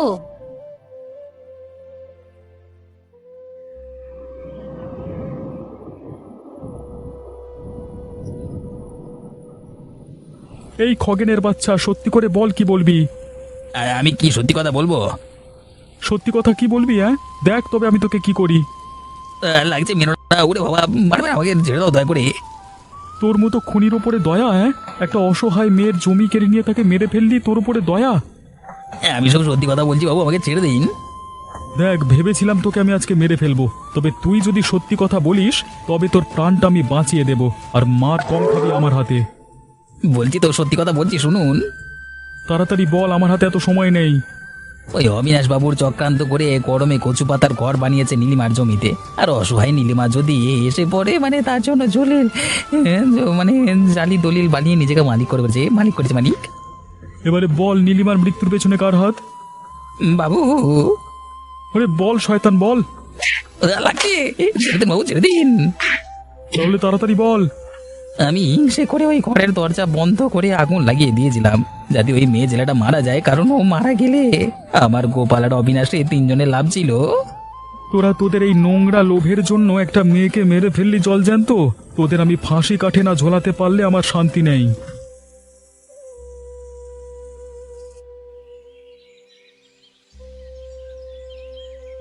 এই যে, এই লোকটার নাম অবিনাশ, পুলিশ অফিসার, আপনি একে তুলে নিয়ে চলুন। আর ওই হচ্ছে গোপাল, এদের দুজনের কোমরে দড়ি বেঁধে গ্রামের রাস্তা দিয়ে টানতে টানতে নিয়ে চলুন। হয়েছে বাবু, আমাদেরকে এভাবে কেন ধরে নিয়ে যাচ্ছেন? ছেড়ে দিন, ছেড়ে দিন। ছেড়ে দেওয়ার জন্য তোমাদেরকে আমি ধরছি না, অনেক ছেড়ে দিয়েছি তোমাদের, আর ছেড়েই তোমাদের এত বার বাড়তে পেরেছে। সেদিন যদি তোমাদের কচু পাতার ঘর বানাতে আটক দিতাম, তাহলে কিন্তু আজকে মেয়েটা বেঁচে থাকতো। কি তোর মৃত্যুর পেছনে আমার কোনো হাত নেই? কিন্তু ওর জমি দখল করবার পেছনে তোমার হাত ছিল। নকল দলিল বানিয়ে আমাকে শুদ্ধ সবাইকে ঠকিয়েছো, তার শাস্তি তো তোমাকে পেতেই হবে। ওই খগেন সবটা করেছে, ওর বুদ্ধিতে এগুলো হয়েছে। কিন্তু ওর সাক্ষ্য মেনেই তোমাদের বিরুদ্ধে সমস্ত প্রমাণ সিদ্ধ হয়ে গেছে আমার কাছে। এগিয়ে আছো, এই কোমরে দড়ি বেঁধে গ্রামের রাস্তা দিয়ে নিয়ে চলো, সবাই যাতে জানতে পারে এদের আসল চরিত্রটা কি, যেন থুতু দিতে পারে এদের মুখে। আমাকে ছেড়ে দিন বাবু, বুড়ো বয়সে ভাল লাগে না তো। বাবু, আমি এদের খুন খারাপির মধ্যে সাথে বাঁচেও নেই, আমাকে লোভ দেখিয়ে অবিনাশর দলে টেনেছিল, আমি এখন এদের ছেড়ে দিচ্ছি, আপনি ক্ষমা করে দিন। দেখো গোপাল, আমি খুব ভালো করেই জানি যে তুমি একজন ভালো মানুষ, তুমি কখনোই লোকের এত বড় ক্ষতি করতে পারবে না, সেটা আমি খুব ভালো করে জানি। তবে সবার সাথে তোমাকেও থানায় যেতে হবে, কারণ অপরাধ সহ্য করে তুমি অপরাধী, আর তাছাড়া তোমার সাক্ষ্য প্রমাণ আমাদের বিশেষ করে প্রয়োজন। আপনাদের দুটি পায়ে পড়ছি, আমাকে ছেড়ে দিন, আর কখনো এরকম ভুল হবে না।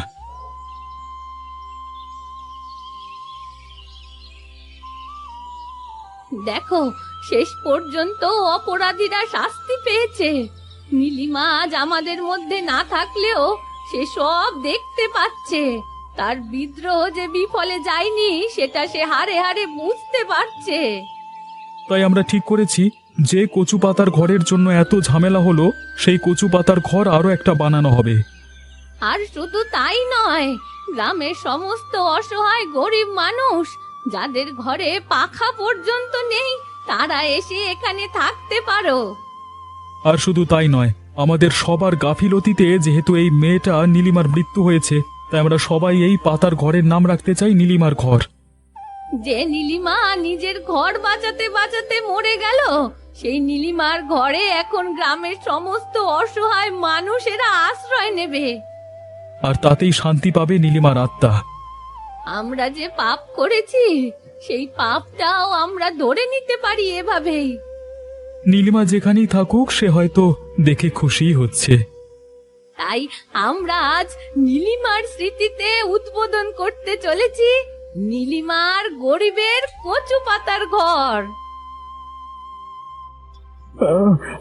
অবিনাশ বাবু, আমাকে মারবেন না, লাগছে, দয়া করুন বাবু।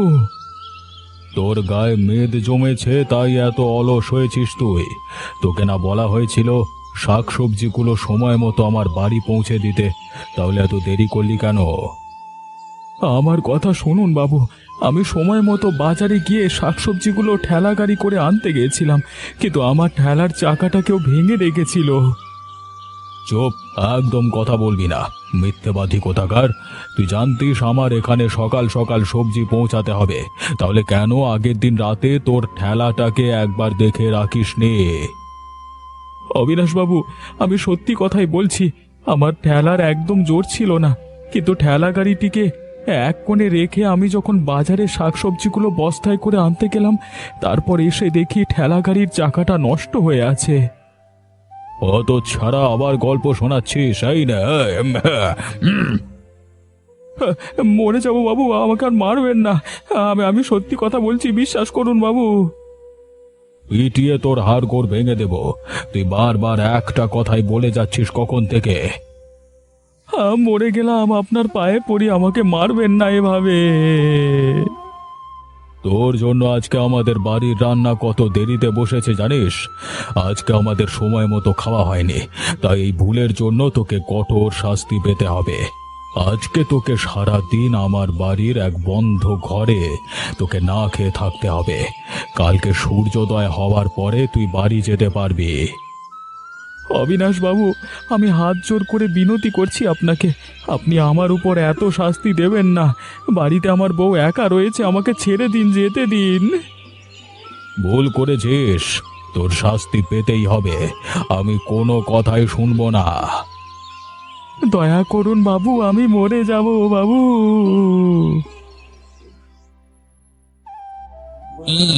আমার যে কত আনন্দ! বলো, কি কারণে তুমি খুশিতে নাচানাচি করছো? আমার খুশির কারণ হচ্ছে গোপালদাকে নিয়ে। আজকে তাকে অবিনাশ বাবু পিটিয়েছে। অবিনাশ বাবু গোপালদাকে মেরেছে? কিন্তু কেন? আরে মিথ্যে অভিযোগে গোপালদাকে অবিনাশ বাবু মেরেছে, আর তার কারণ হচ্ছে আমি। ও, একটু খুলে বলো তো, আমি তোমার এই হেয়ালির কথা একদম বুঝতে পারছি না। আজকে সকালে গোপালদা যখন বাজারে অবিনাশ বাবুর জন্য সবজি আনতে গেছিল, তখন এক ফাঁকে গোপালদার ঠেলার চাকাটা আমি নষ্ট করে দিই। কিন্তু কেন? গোপালদা তোমার কি ক্ষতি করেছিল? এই গোপালদার সাথে আমার পুরনো শত্রুতা আছে। এই গ্রামে উনি সব সময় নিজের ভালো মানুষই দেখিয়ে আমাকে সকলের কাছে ছোট করে দেয়। ও আচ্ছা, বুঝেছি। কিন্তু তুমি ওনার খেলার চাকা নষ্ট করে দিয়েছো, কিন্তু অবিনাশ বাবু কেন গোপালদাকে মারলো?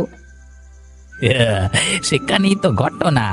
আমি ঠেলার চাকা নষ্ট করে দেওয়ার ফলে গোপালদা ঠেলাটাকে সরিয়ে অবিনাশ বাবুর বাড়িতে সবজিগুলো পৌঁছে দিতে অনেক দেরি করে ফেললো। হ্যাঁ, অবিনাশ বাবুর বাড়িতে রান্না অনেক দেরি হয়ে গেল বলে উনি রেগে গোপালদাকে অনেক মারলো। তারপর আজকে সারা দিন এক অন্ধকার ঘরে বসে, অন্ধকার ঘরে দুম করে বসিয়ে রেখে দিয়েছে।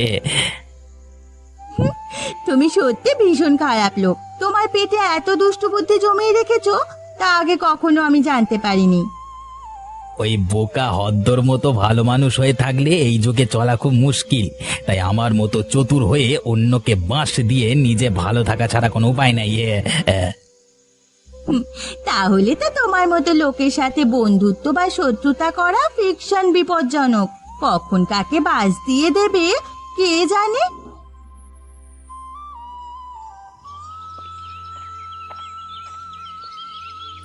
রুমা, ও গো রুমা, কোথায় আছো? একবার ঘর থেকে বেরিয়ে আসো। দেখো আমার কি অবস্থা হয়েছে। ওগো তুমি চলে এসেছো?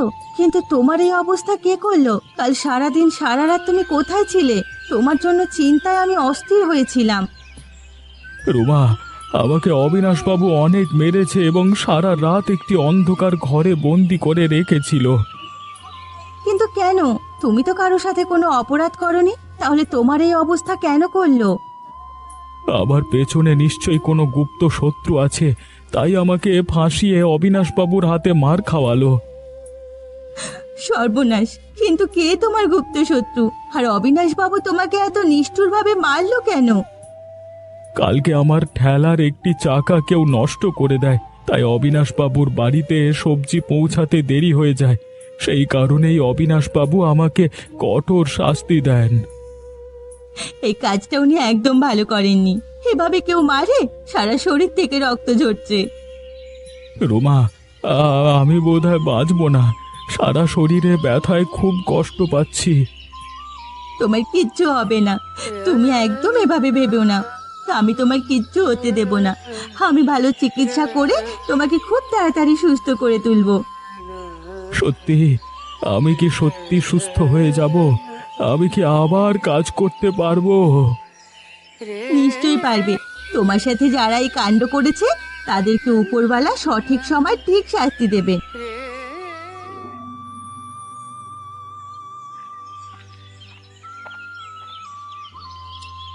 অবিনাশবাবু, আপনি কি আমাকে ডেকে পাঠিয়েছেন? ও রে, তুমি এসেছো? আমি তোমাকে ডেকে পাঠিয়েছি। তাহলে বলুন, আপনাকে আমি কি সাহায্য করতে পারি? কাল থেকে তুমি আমার এখানে কাজ করবে।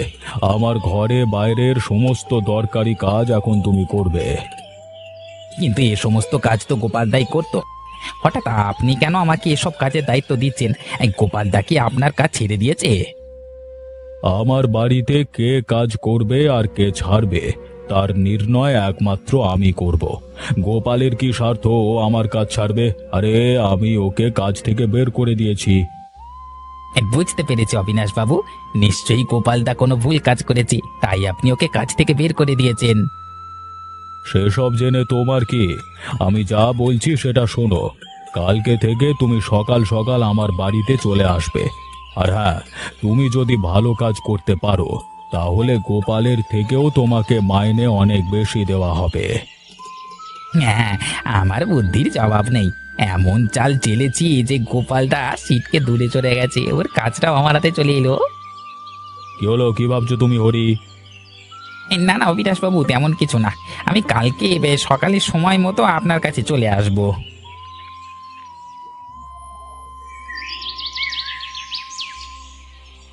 রুমা, এত নিম পাতা পেরে কি শাক করবে নাকি?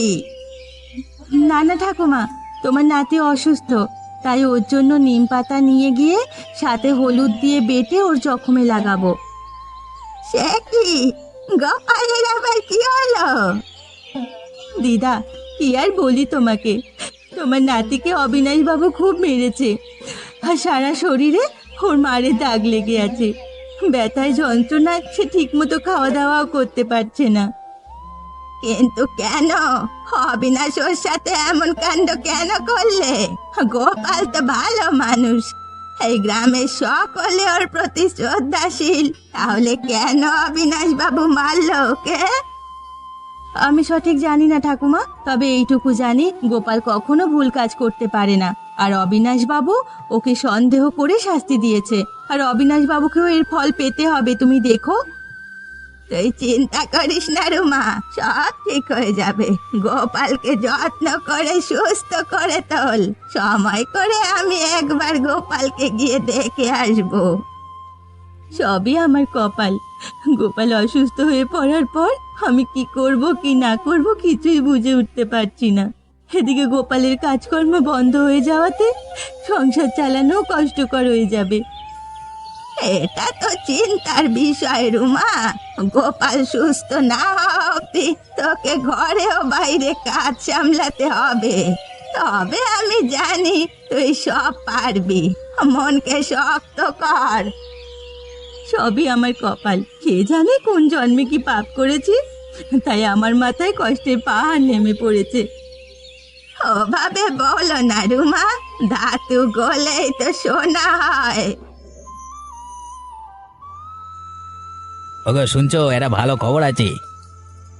আজকাল তোমার ভীষণ সময় ভালো যাচ্ছে, তাই সব সময় তুমি খুশি হয়ে থাকো, আর সবকিছু তোমার সাথে ভালো হচ্ছে, তাই না? এই তা তো বটেই, কারণ আমার মতো চালাক এই গ্রামে দ্বিতীয় আর কেউ নেই, তাই চালাক মানুষ সবসময় খুশিতেই থাকে। আচ্ছা, এবার বলো দেখি তোমার খুশির কারণ কি? আরে কালকে থেকে অবিনাশ বাবু আমাকে কাজে যেতে বলেছেন। আসলে আগে তো গোপালদা করতো, আর উনি গোপালদাকে কাজ থেকে বের করে দিয়েছেন বলে গোপালদার পরিবর্তে আমাকে রেখেছেন। বাহ, সত্যি এত বড় খুশির কথা। তোমার বুদ্ধিকে মানতেই হবে, তাহলে নিশ্চয়ই তুমি ভালো মাইনা পাবে। নূপুর, তুমি কি ভেবেছো আমি শুধু খুব ভালো মাইনে পাওয়ার জন্যই অবিনাশ বাবুর কাছে কাজ করতে রাজি হয়েছি? হ্যাঁ, বাড়িতে কাজ করে পয়সা আনবে, এছাড়া আর কি বা পাওয়ার আছে? হ্যাঁ, এটা তোমার ভুল ধারণা। আমি যখন একবার অবিনাশ বাবুর বাড়িতে ঢুকেছি, আমি শুধু ওনার কাছে কাজ করতেই নয়, ওনার সমস্ত সম্পত্তি আমার বুদ্ধির জোরে হাতিয়ে নেব। সর্বনাশ, তুমি মনে মনে এত ফোন দিয়ে এঁটেছ, আমি তো বিশ্বাসই করতে পারছি না। তোমার মাথা কি মানুষের মাথা না শিয়ালের মাথা? যাই ভাবো, তবে আমার উদ্দেশ্য নিশ্চিত। আমি অবিনাশ বাবুর সব কিছু নিজের আয়ত্তে খুব শীঘ্রই করে নেব।